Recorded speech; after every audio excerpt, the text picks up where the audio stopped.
Hello, welcome to Gardener's World. Here in the grass borders, I try and let it look as natural and as free as possible, and we very often don't mulch it. You usually only mulch it about once every 3 years, but that does mean that we get weeds in here. And some of them are actually quite welcome. The lesser hemlock and the cow parsley can look lovely.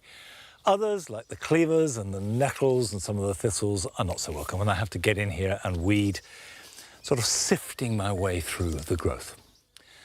Now, this spring has been an absolute joy in terms of the weather, as good as I can remember for ages. But spring is coming to a close. And in tonight's programme, we are going to look forward to all the floral glories of the coming months. Carol revels in the joys of the peony, one of the early stars of summer. Nick has the ultimate guide to the nation's favourite flower, the rose. And Adam visits a garden in the Cotswolds bursting with colour from tender perennials.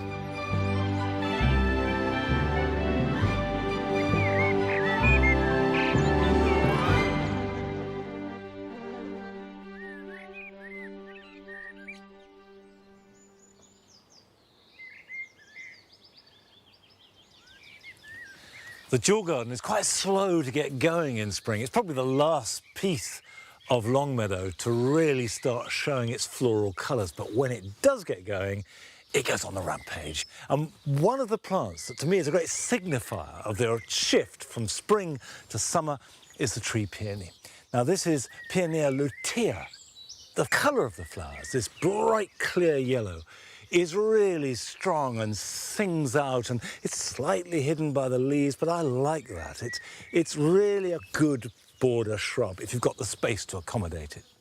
Now, peonies have a slight reputation of being temperamental and tricky, but that's largely unfounded, and they are one of the glories of early summer. And a couple of years ago, Carol went to Spetchley Park and celebrated the extraordinary range of peonies growing there.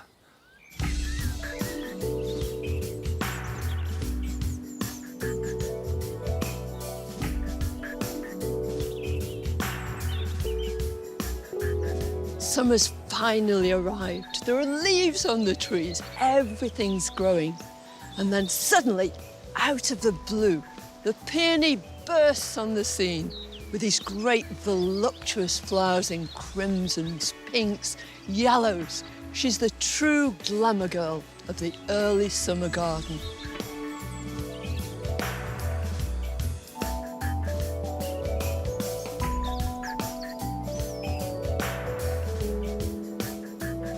In the wild, peonies come from a variety of different locations, all across the Northern Hemisphere. In China, they were particularly revered, and it was there that 4,000 years ago, the cultivation of the peony truly began.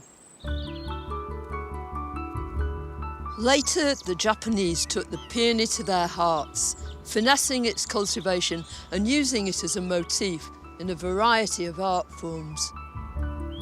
In both cultures, it was regarded as the king of flowers, representing good fortune and prosperity.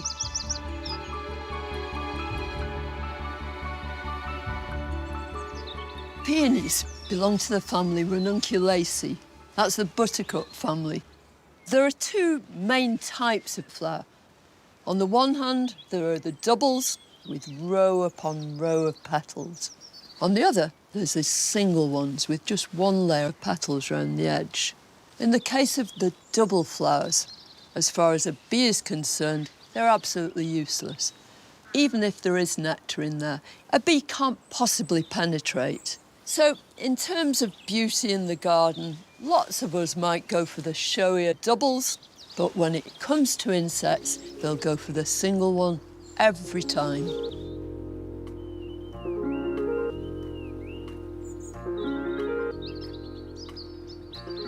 Although there are numerous different species of peonies, the ones we cultivate in our garden fall into three main types. First of all, there are herbaceous peonies. Secondly, intersectional. And thirdly, tree peonies. And this is a beautiful example of a tree peony. She's called Marchioness, and she's typical she has really woody growth down here. Tree peonies are shrubs, so all that growth stays above ground and the new growth in the spring will emanate from that woody structure. All of them have this slightly sort of glaucous touch to the leaves, very often pink tinged, and they have these huge, voluptuous flowers, sometimes single, sometimes double, sometimes somewhere in between. They'll grow in sunny places or in slight shade, and all tree peony cultivars are grafted onto a rootstock, and it's vital when you're planting them that that join is under the surface of the soil. Otherwise, the rootstock takes over.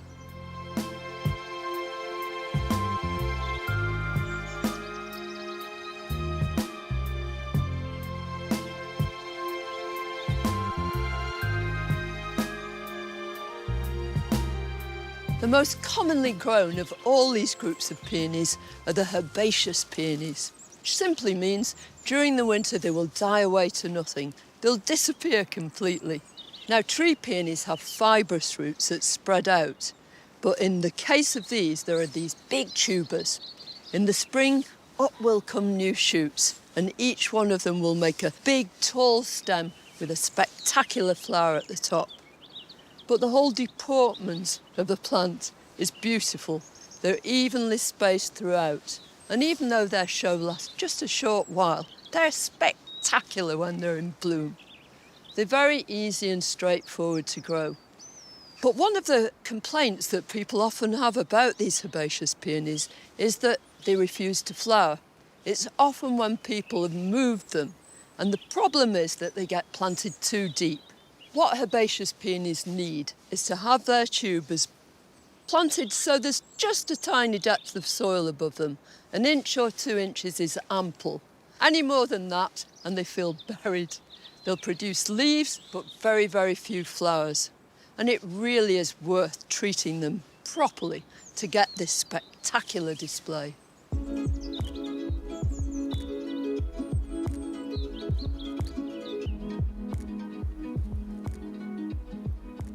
This exquisite beauty is Paeonia laura desert. She's a form of Paeonia lactiflora, the main herbaceous peonies that we grow in our gardens. In recent times, peonies like this have become incredibly popular florist flowers, and especially in bridal bouquets. No wonder, they're absolutely scrumptious.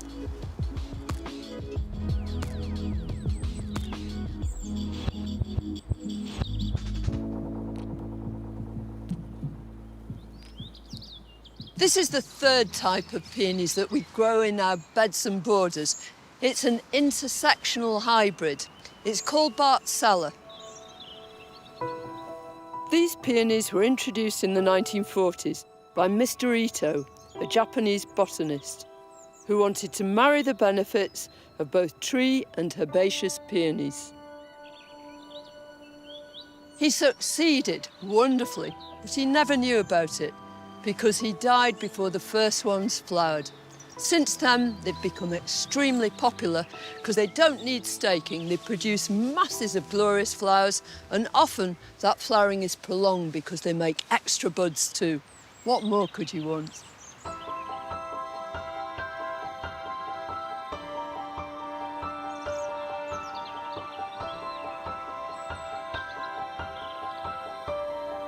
The dramatic display that peonies provide may only be there for a short time, but whilst it's fleeting, there's nothing else like it. They're the true shooting stars of early summer.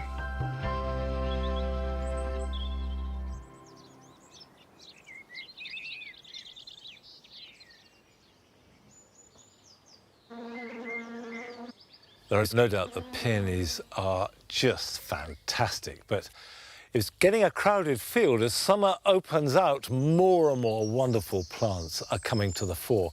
But before all that happens, the species roses in the spring garden are just lovely. Now, species roses are those that are not bred by man. They occur naturally in the state that we see them in the wild. And they are really the material from which all other roses are created. And I've got two here in the spring garden. There's Rosa hugonis and Rosa cantabrigiensis, and both are very similar. They share the same lovely primrose yellow flowers. They're small, they're simple. You never get a voluptuous species rose. They don't have long stems. They just grow out like a spray with delicate ferny foliage. They only last for a few weeks. So you may think I'm underselling it, but there is something absolutely exquisite about them, and I love them. Now, species roses are really easy to grow, and in fact, so are most roses by and large, but I know that a lot of people feel intimidated by them because although they're lovely flowers, they don't quite know when to prune them or what type of rose it is. And a couple of years ago, Nick Bailey made a series of films completely explaining and demystifying the glories of the rose.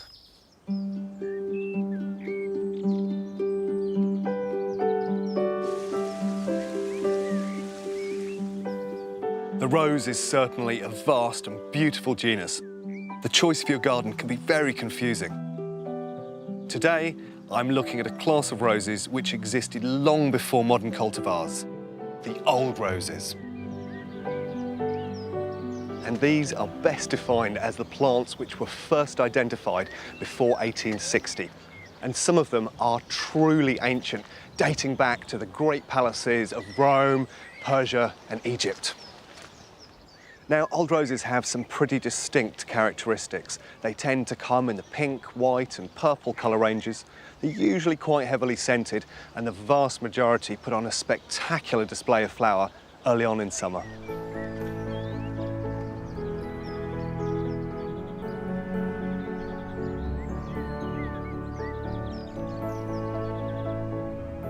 One of the oldest groups of cultivated roses are the Gallicas, and this is a fantastic example. This is the apothecary's rose. It is Rosa Gallica var officinalis, and it's possibly the longest cultivated rose. Now, as a garden plant, it's incredibly useful, not least that it can grow in partial shade, and it also does well in poor soils, which is quite unusual for a rose. Something I particularly love about it is, despite the fact that it's got these near double blooms, they are incredibly open, which means that pollinators can get to them very easily. The other lovely quality it has is this foliage, which has got a sort of dull, muted tone to it, which is a real difference from contemporary roses, which tend to be very glossy. Now, of course, there are other cultivars of Gallica that you can try. There's Versicolor, which is really dramatic with a pink and white stripe, and there are several other cultivars with red, pink, and white tones. So overall, it's an incredibly useful garden plant that'll give you a burst of amazing colour early on in the summer.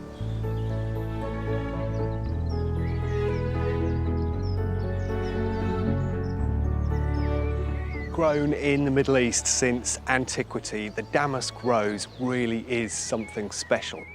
The thing that makes it unique is that it has the most extraordinary and arguably the strongest scent of all the old roses. So strong, in fact, that it was used to make attar of roses, which of course is one of the scents that you get in Turkish Delight.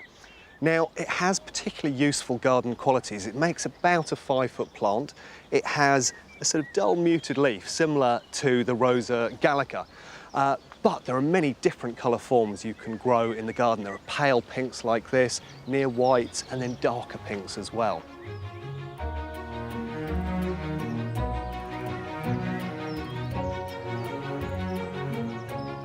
Gardeners are often cautious about introducing old roses onto their plots because they have a relatively short flowering window. But I think that fleeting perfection, coupled with incredible scent, means it's worth introducing just 1 or 2 old roses into your garden.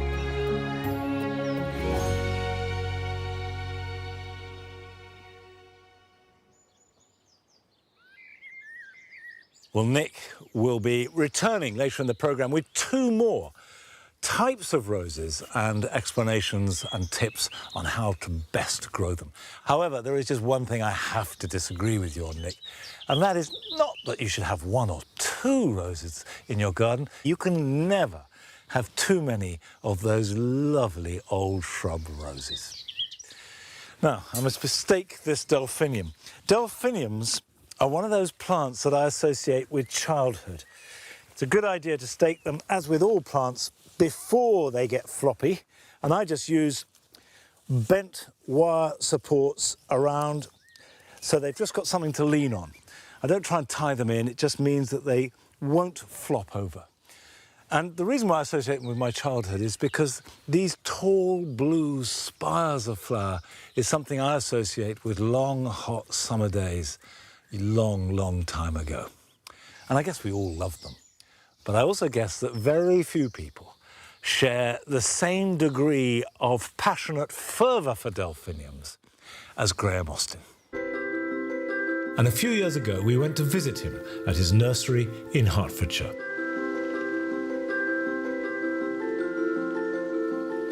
What I love about delphiniums is their wow factor. One of my favourites is Delphinium Walton Benjamin. So it's this real electric blue with a black and blue striped eye. Absolutely stunning. And if that was at the bottom of your garden, it would show off a mile. It'd look spectacular. There's short varieties, 3.5 foot high, so they're for the smaller gardens. You've got the mid varieties, 5 to 6 foot, so they're slightly bigger gardens. And if you've got an old Victorian wall, you've got the 6 to 8 foot varieties. So yeah, they blend in all different gardens. People think delphiniums are difficult to grow. They're not. They're very tough, hardy perennials. It's getting the right strain of delphinium. And the most popular delphinium is a Pacific Giant. It's all right as a delphinium, but it's not a true hardy perennial. Elatum delphiniums is what you need. Most delphinium florets are semi-double, so this is a semi-double. Then we go to the doubles. So they have no eye in the centre, and this is Susan Edmonds. So that's an eyeless double. And then you go on another stage to the rosebud doubles. And this one's Alice Artindale. My parents used to take myself and my brother to a nursery every other Sunday or something like that. And I used to love going into this nursery and the smell of the greenhouse after they'd watered. It was lovely. And I used to take cuttings off different plants. I didn't have a clue what I was doing. My parents' garden is full of old conifers and things that I'd rooted. Love being outside, I love the nature, the birds, the wildlife. So the option for me was to be a nurseryman when I left school, yeah. Well, delphiniums, they're actually an alpine plant, so they love very cold conditions. The colder it is, the better. If that goes down to -10 here this winter, these will not worry about the cold. They go dormant, they rest, and then they've got the energy to produce this great big spike the next summer. A delphinium will begin to flower about mid-June, and it takes about 3 weeks for the whole spike to run out and come in full flower. But I think the actual flowering lasts about 6 weeks because these florets, as they start to open, I think they're as good as a flower. There's some varieties, they glow, and that's as good as any flower to me, anyway. But if you cut the delphinium right down to the ground after it's finished flowering, clear it all out and give it a dose of fertiliser, usually September, October, you'll get a good second flowering. They are quite vulnerable to slugs, delphiniums. You've got to keep the slugs off them, especially at the early stages. So we recommend when you cut down your delphinium for the winter, you cover it with sharp sand or horticultural grit. Some people put it round the delphinium. We actually cover it. It looks like a load of molehills here in the winter. One thing you must do with your delphiniums, either a young or an old plant, is thin them. So in March, April, you'll notice that your delphinium will have, it could have as much as 30 or 40 little stems. They're potential flowers, but that's too many. So you want to thin them out. You just get a knife and you cut them down to ground level and leave the thick ones. In a young plant, you'd leave 3 stems, and as the plant gets older, you'd leave 5, 7 or 9 stems. No more than that, really, and that will give you better flower spikes. Also, it lets the air through the centre of the plant, and that helps with slug control, and it just helps with the overall health of your plant. After you've thinned your delphinium, you want to stake your plant. Now, this is very important. If they're not staked, this main spike will lean over and split the crown at the bottom, and then water will get in and the crown will rot.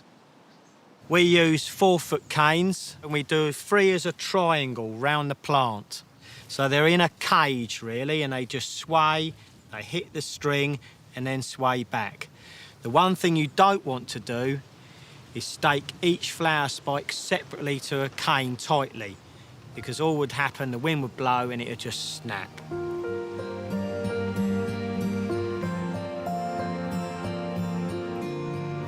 This is my trials area. Now, a lot of these are not really up to scratch at the moment, but this little one here, this is a very tight double, and I'm quite pleased with that one. Doubles are not that common, so this one I'm going to grow on for another couple of years, and if it stays good and keeps producing nice flowers, then hopefully we'll have a chance of naming that delphinium. They're lovely plants, they deserve to be more popular.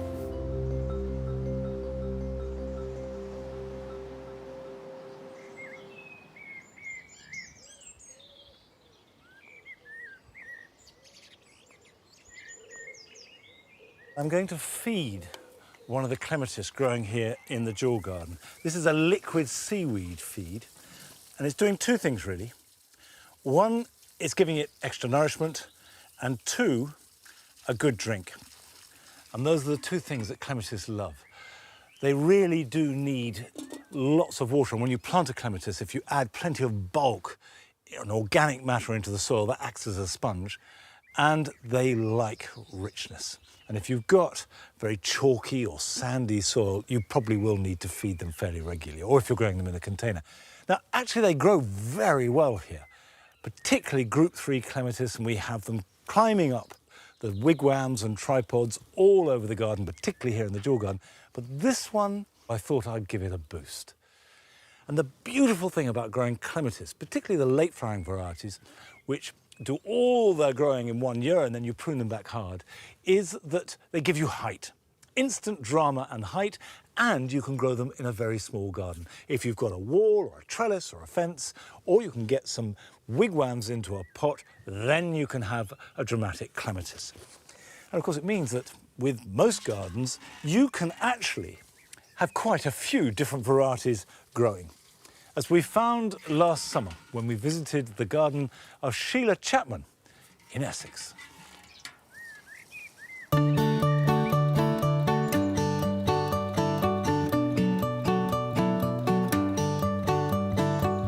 Once you get hooked on clematis, that's the end of it. You're with them for life.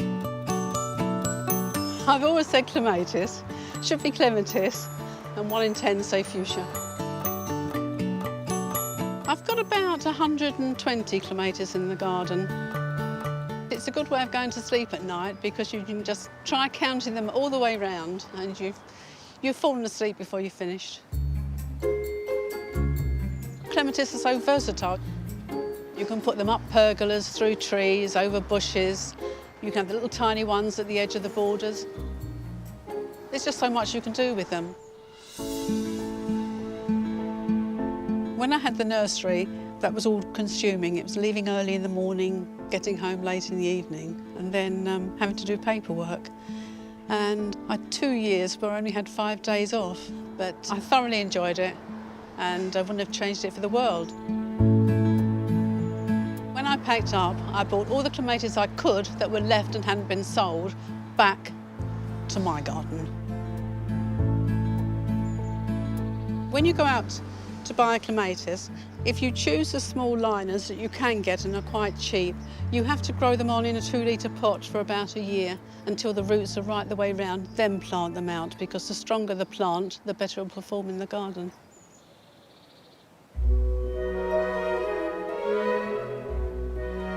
There is a saying that you head in the sun, feet in the shade, but the reason they're in the shade is because it conserves moisture. So long as you water well, they can be planted in full sun.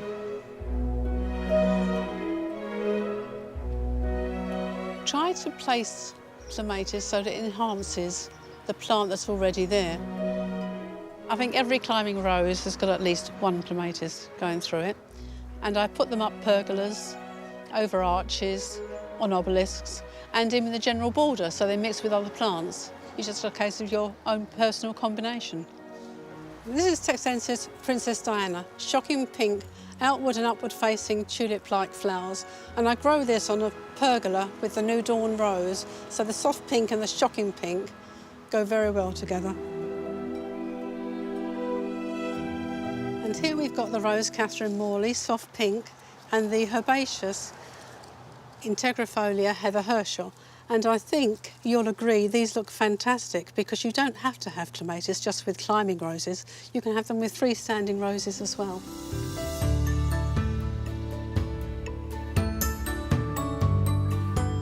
This is one of my favourites. This is Golden Tiara. You have the small, yellow, beautiful flowers with the mauve centre that matches up with Victoria that's trying to attack me over here. It also has lovely buds, usually lime green in colour, and it also goes with a Graham Stewart Thomas rose.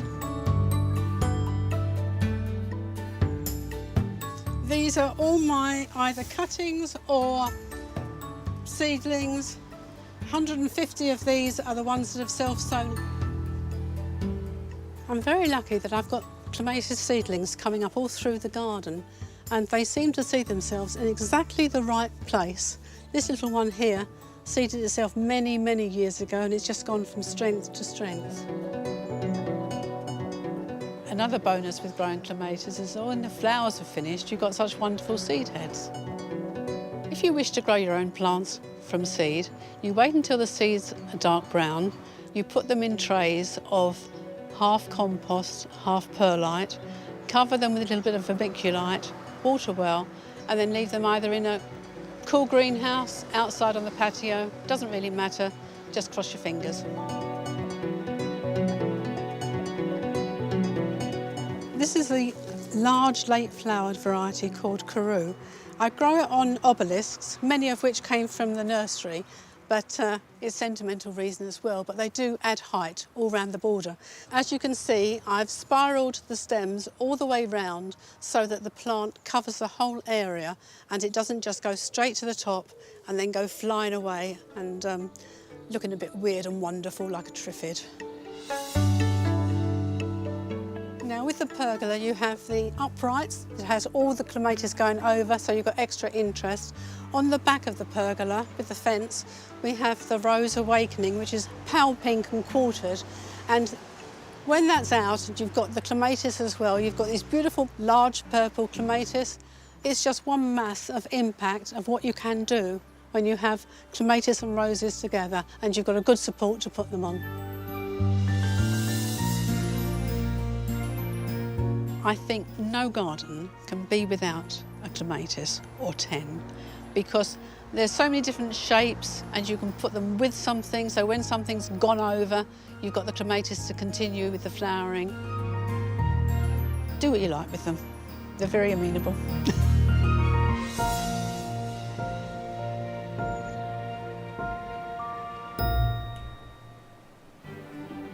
Still to come, Adam discovers a Cotswolds garden with an incredible range of tender perennials. And we visit a passionate dahlia grower in Cumbria. But first, Nick continues his journey through the story of the rose, turning his attention to the repeat flowering Bourbon, tea, and Floribunda roses.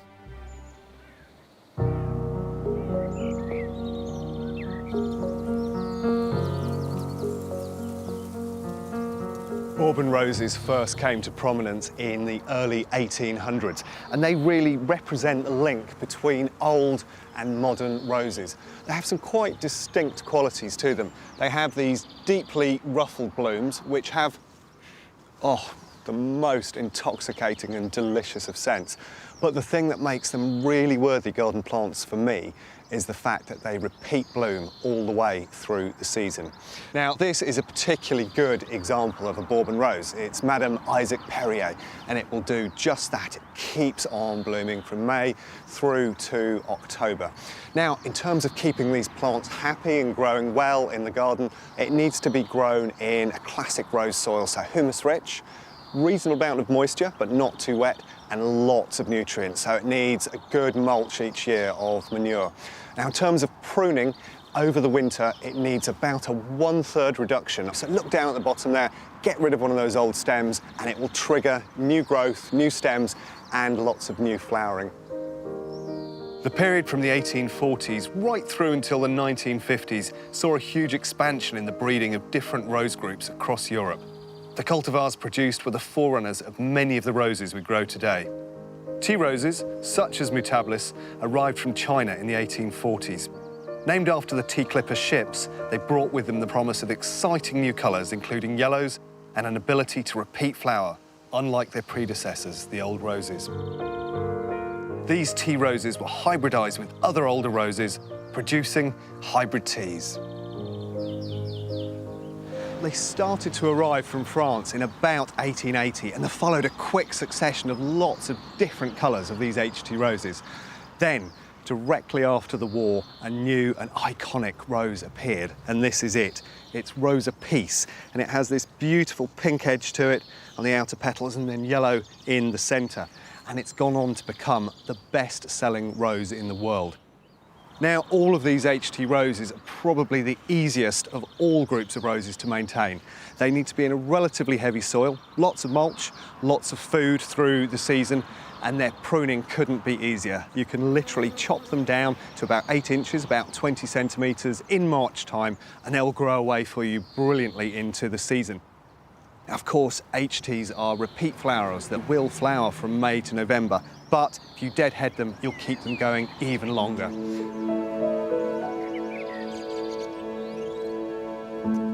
These are Floribunda roses, and their name comes from the botanical Latin, which literally means multi-flowered.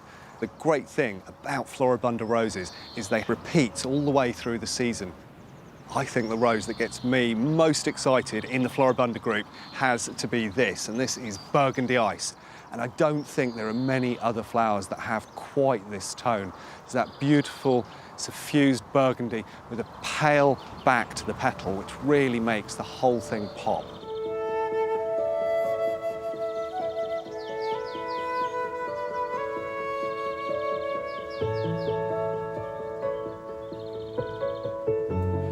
Modern roses have had a really bad rap over the last few decades, but because of their ability to repeat flower, their incredible range of colours, the fact that some of them are brilliantly scented, and that you can mix them into other borders, I think they are absolutely due a revival.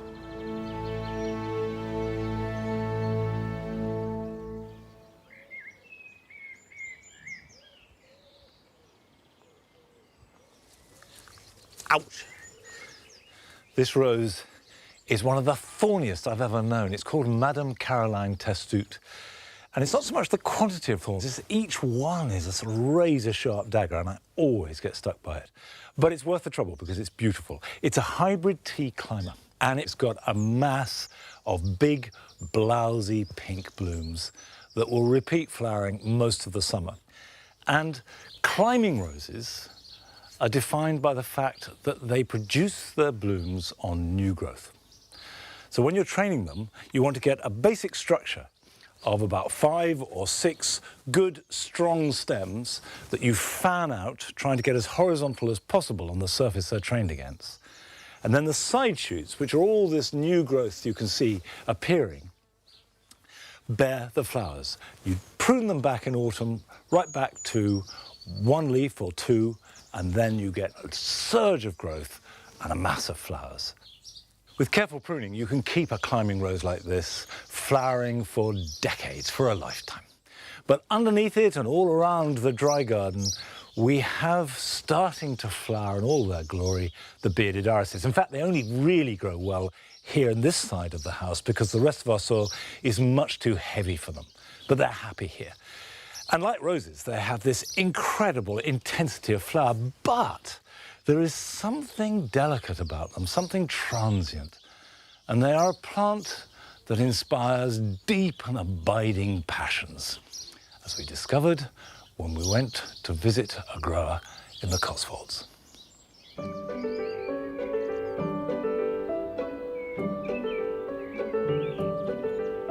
My name is Anne Milner. I live in Gloucestershire, near Cirencester, and I hold the national collection of irises bred by a chap called Arthur Bliss. The flowers hold a special significance because Arthur Bliss was a very distant uncle of mine, and I came across him when I was doing some family history research with a cousin who offered me a couple of his irises for my then quite large garden. We started finding out about them, we started looking for a few more, and eventually they became a national collection. Arthur Bliss was an engineer. He retired early because he was deaf. I think because he was deaf, he kept himself to himself a lot. Arthur was somebody who really didn't care about what he looked like or anything else. He didn't bother to buy new clothes. I think he was the worst dressed gardener, I think, ever. But on the other hand, his irises he kept in meticulous fashion and kept very precise records. In 1912, he moved from Kent to Morwelham Quay on the Devon-Cornwall border near Tavistock, and he became obsessed with breeding irises. This is the Iris Morwell. It is the first iris that was noticed by anybody and therefore was the start of his fame as an iris breeder. It's also the first iris that I got from my cousin. It's a very elegant iris. It's quite large for its age. It's this lovely, delicate mauvey blue, and it smells simply wonderful.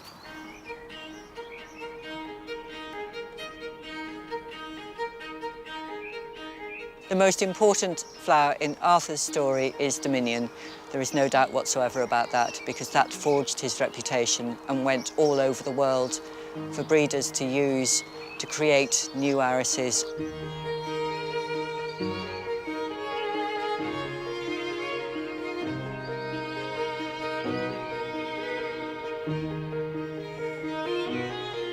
When Dominion was first introduced, it was so special that it was decided to sell it at 5 guineas a rhizome. In today's money, it would probably be about £300. And because it was so expensive, everybody then wanted it because they thought, if you're charging that much for it, it must be really, really, really special. This iris is important because it helped put Arthur on the map as far as iris breeding is concerned. And you can say that in all the ones that have velvety falls, then Dominion will be somewhere in its parentage. Its influence is there right to the modern day. I started collecting these irises in the mid-80s. There are about 170 that he introduced, and I probably have found about 35, 40 of them so far. And the hunt is almost as much fun as the growing. It's very important with old irises to make sure that they don't run into each other, because it's important for me to keep each cultivar very clearly defined so that I know when I'm digging them, which one's which. So I use scallop shells between each clump. And to keep irises healthy and not overcrowded, you need to divide them. So you break the rhizomes apart. It's important to divide rhizomes so that the sun can get to the rhizome to bake them, because otherwise they'll get overcrowded and they'll stop flowering. You then need to cut the leaves back. Some people cut the leaves back after flowering, but it's not necessary because the leaves are busy feeding the rhizome, and so the rhizome is growing bigger. You can also cut the roots back, because most of the roots will regrow. It's important to name the rhizome as you do it, because otherwise, if you're doing lots of irises, they can get in a muddle, because all irises look the same when they have no flowers.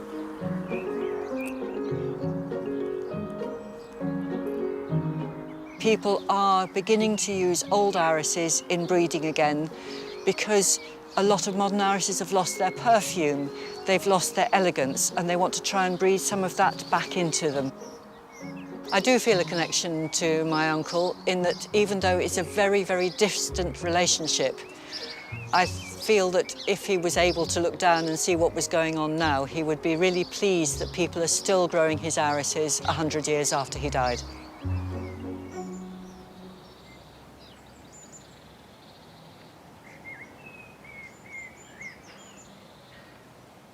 A summer flower I really couldn't be without here at Longmeadow is the dahlia. I love them and have them in many different colours, lighting up the border well into autumn. But in Cumbria, Jack Gott has got a collection of dahlias that is really special.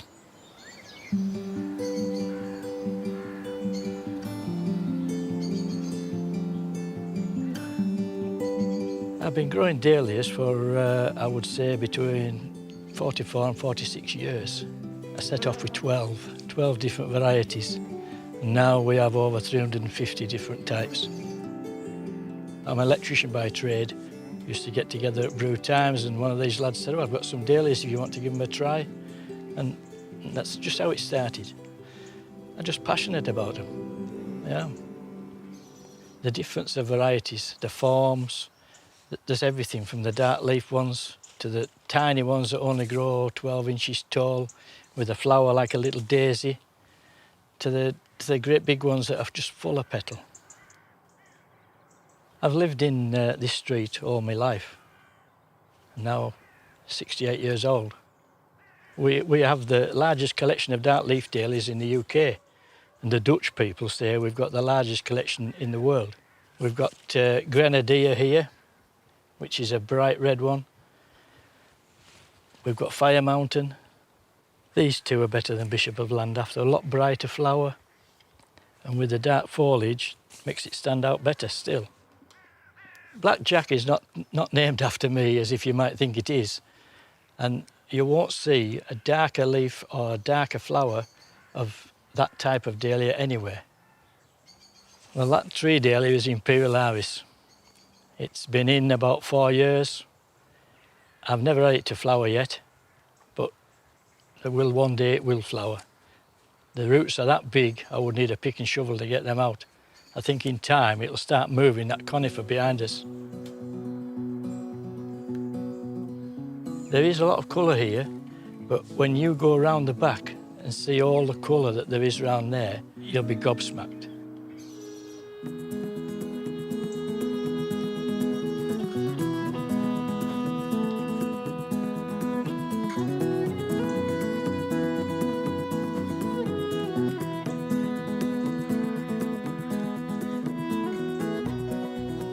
Well, for growing show palms, to start with, you need the right varieties. All flowers and all buds have what they call a calyx, which wraps around the bud to start with. So for a good palm to be shown properly, you need to cut those calyxes off, just take them off like that, and that allows the palm petals to go right to the back of the stem, just like that. Now for showing cactus dahlias or any dahlias you want to show that have got a long stem, you need to be taking these two shoots off like that, and you take the next two off below like so, which will give you a cut flower stem of about 22 to 24 inches. The floral art ladies like them for displays because it gives them a long stem and they can put greenery in between and the flower on the top.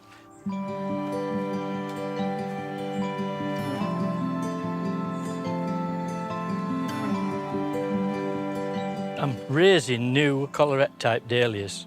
The collarette is with the other collar around the centre. And what I'm doing is I'm letting the bees, like that one, it's going from there and then it'll go to there, go to this one and send the pollen onto these.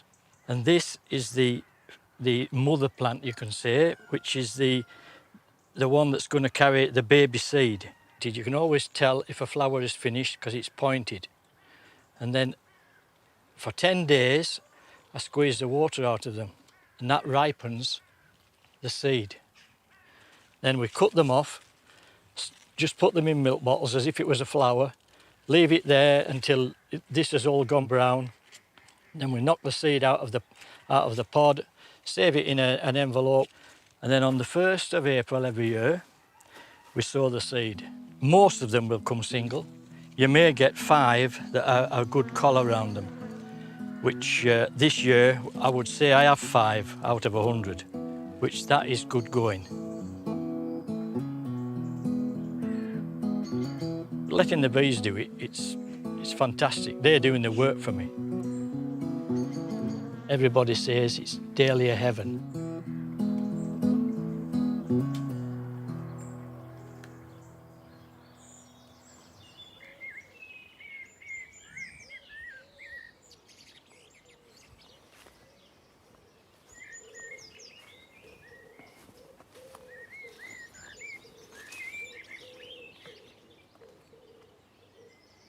This and a number of other roses scrambling up the apple trees in the orchard is a rambler.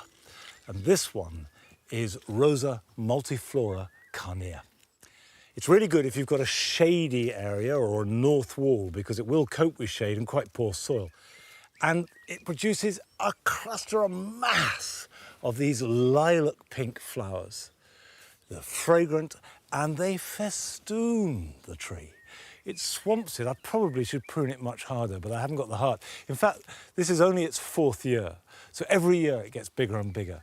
And ramblers can grow truly enormous. They are spectacular roses. The downside is that you only get one bite of the cherry for the vast majority of them. But boy, is it worth waiting for. Now, we've come to the 3rd and final instalment of Nick's journey through the story of the rose. And many people would say that he has saved the best to the last.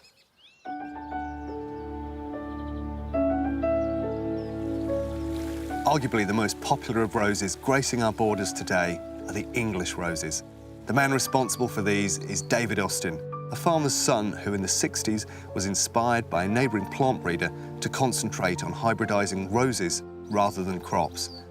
David's ambition was to give gardeners an improved range of roses with full blooms, packed with petals to offer that classic and highly sought-after old rose look with a longer flowering period, health and vigour, and where possible, an attractive scent. This is one of the newest English roses. It's Thomas à Becket, and it really embodies what English roses are. It's got these fantastic full blooms which repeat all the way through the season, and it's got a great scent, which is really old rose, so it's just so charming. But the thing that I particularly like about this cultivar is it's got quite a loose, open habit, so it almost feels like a wild or species rose. Now, in terms of the blooms themselves, well, they've got this delicious sort of crimson look to them, and then they've got this slightly lax habit to the flowers as well, which I think gives it a lovely quality. In terms of growing it in the garden, it's really, really adaptable. It will grow in full sun, as it is here, and equally it will grow in part shade.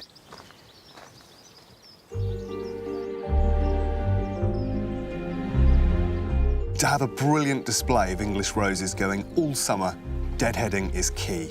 This is loosely termed as summer pruning. Doing this regularly keeps them flowering and directs the plant's energy into producing new blooms. It's best to remove the spent flowers and around 6 inches of stem to increase the performance of the plant. One of my absolute favourite English roses is this. It's Queen of Sweden, and I think it epitomises everything that's great about the rose. In fact, I think it oozes pure romance. If you see it from a distance, it almost appears white, but as you get closer to it, you see it's got that beautiful baby pink that comes out from the centre and then gets paler as it moves towards the edges of that cupped flower. There's almost a peony-like quality to the mass of ruffled petals that are all packed in there. As if that weren't enough, it's also got a fantastic scent. There's hints of myrrh and Parma violet in there, which I think are absolutely lovely. In terms of how you use this in the garden, it's great because you can mix it into herbaceous or shrub borders. I've used it in the past as a hedging plant, but equally it will stand alone. Now, it works brilliantly also as a cut flower. from traditional forms right the way up to modern cultivars. There really is an incredible range of roses out there in terms of colour, form and size, meaning that there's one to suit every single garden. So be brave, try out a new form and celebrate the incredible flower that is the rose.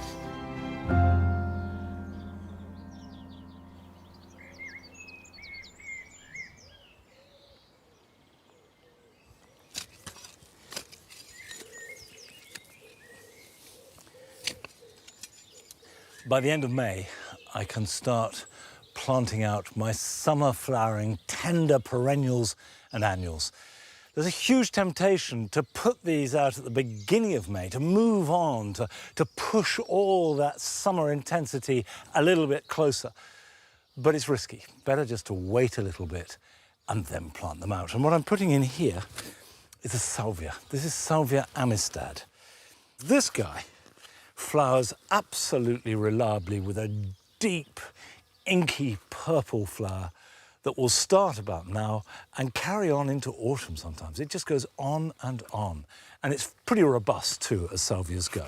So I'm going to pop this in. This has been protected over winter. It's been hardened off for the last 2 or 3 weeks. It's pretty dry, but that won't matter because salvias are tough plants. It doesn't hurt to treat them a bit hard, keep them a little bit dry and not feed them too much. Because if you feed it too much, you'll get lots of growth, but fewer flowers. Treat it a bit harder with good drainage and it'll put its energy into producing flowers rather than leaf. Okay, pop that in the hole, it fits perfectly. Firm it in.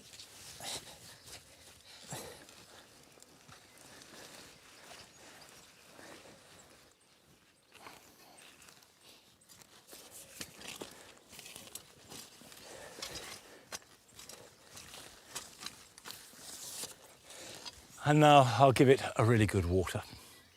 Now we try and grow quite a few tender perennials, but nothing like the garden that Adam went to visit last summer.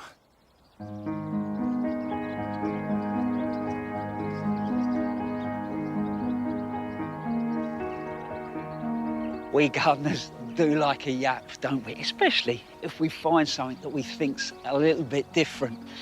I had a mate say, Frosty, you have got to go and visit this garden. Not only is the design special, but the planting and the work that's gone into it will blow your mind.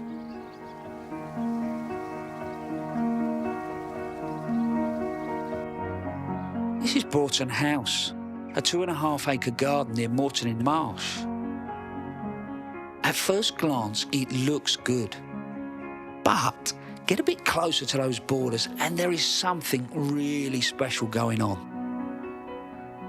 The amount of tender perennials that just work through and bring it alive. Amazing.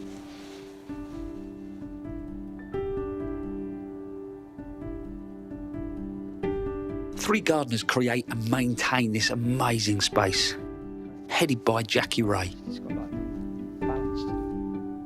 I've had a little walk around this garden. It's like food for the soul. It's incredible. It's great fun. We enjoy it. But you've been at what, 18 years? Yes. Well, this is my 18th year, so 17 and a half. And head gardener for 16 months? Yes. Using tender shrubs and half-hardy perennials has been the tradition throughout Jackie's time here, bringing an extra blast of colour and form. Because they become your jewels, don't they? They sort of more or less guarantee you colour this time of year. Yes, it keeps on going and getting better and better. And the end of September, beginning of October, it's fantastic, until the frosts, really. Wow. In all, the team uses around 160 different types of tender plants here, like this lantana, and lots of aeoniums. All but 1 or 2 are grown on site. Well, I did do 2,000 cuttings. 2,000 cuttings? Yes. And presumably that's just the smaller stuff, whereas some of the bigger stuff gets lifted and taken Yes, in? yes. We always do cuttings of the Butylons and the Cestrums, so we've got young stock coming on because we don't keep the really big plants. They lift and overwinter whatever they can carry in up to 40-litre pots. And then in spring, spend a month replanting everything out. including the new plants they've created from cuttings. When you get to the end of May, it must be manic here, isn't it? Yes, it is quite busy because that's when we start planting out. Last year when I was head gardener, we'd get a trailer of plants out and then I'd run around placing them, and Tom and Gareth would plant them, and then I'd be on to the next lot. So I just spent the month running around. It's not a bad way to get in your steps, is it? But I love the way that you've detailed this back border and the way that the movement picks up with trees in the landscape. Yes, the landscape is fantastic out there, isn't it? It just makes the garden look like it goes on and on. So it's. No, I'm going the planting. The way that you've planted. Sorry. No, not sorry. You're just being modest. You're being modest. That just doesn't happen. I think that's luck. It's not luck.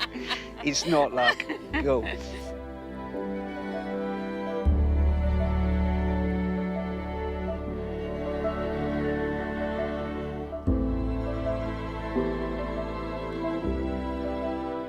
Those tender perennials don't just stop in that warm border. They're here in the white garden. You look at the shrubs and the herbaceous sort of set the rhythm and the structure. But then the tender perennials more or less guarantee you that colour through a long part of the season. We've got things like the butylons. We've got argyranthemums. And then the Nicotiana. And they just bounce their way through.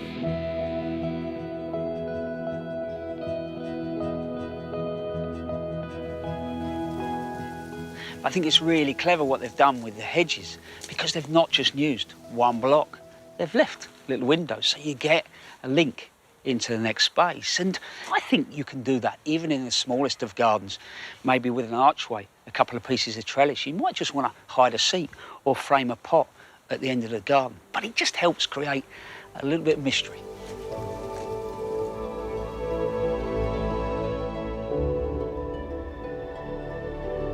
And just when you think that there's no more space for tender perennials in this garden, Jackie and her team managed to squeeze a few more in.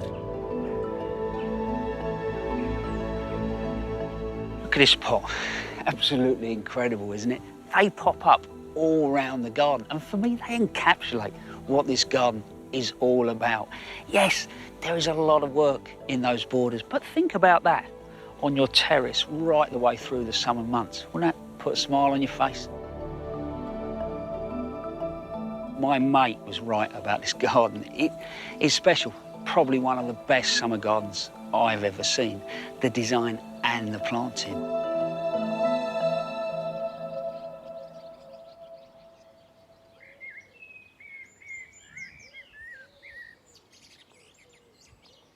I do think that when we plant out the tender perennials and annuals, it feels like it's the door opening to summer. And let's hope that the coming months are filled with glorious flower and fragrance for all of us.